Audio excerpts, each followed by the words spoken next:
so I'm going to take a few extra seconds, I guess. I'm a geological engineer and hydrologist.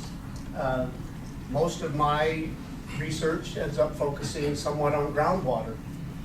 Part of the reason I'm interested in that is that it's the largest volume of unfrozen fresh water on Earth, and most of the groundwater that we use goes to feed ourselves. So if we think about trying to have a sustainable world where we're feeding 8, 9, 10 billion people, we have to learn how to use groundwater. One of the challenges here is that the storage volumes are really large, but the fluxes into and out of groundwater systems are not large. That's what you need to know to figure out what the sustainable yield of a system is, but it turns out that that's the hardest thing to measure. So sort of the focus of much of my research is to make use of concepts of mean transit time. And in its most simple form, this is just the storage volume divided by the flux. So we're using geologic concepts to look at the storage volume.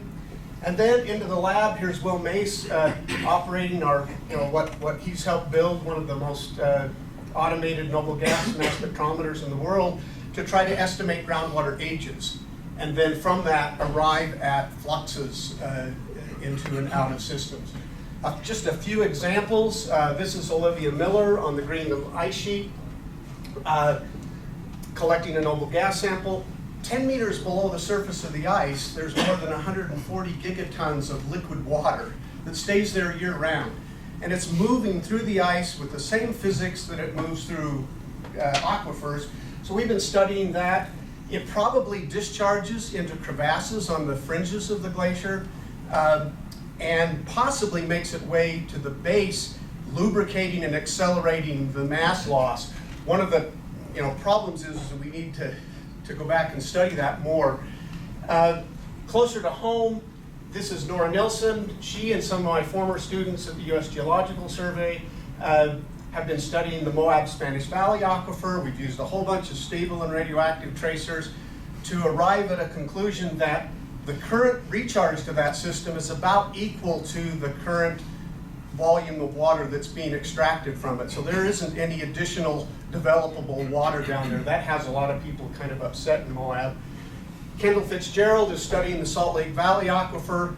In about a month, she'll present her thesis, so you should come and see that. And finally, Eric Humphreys and most recently Jens Ammon and of course Will Mace, who can do anything, are studying recharge in the High Plains aquifer and groundwater surface water interactions. Remarkably, just 30 centimeters below the bottom of this stream, you can find groundwater that's between 100 and 1,000 years old. I think it's kind of amazing. I'm going to end with one comment. Last week, Gabe was up here singing and dancing at the end of his sabbatical. I'm going on sabbatical in January, so maybe next year I'll be singing and dancing.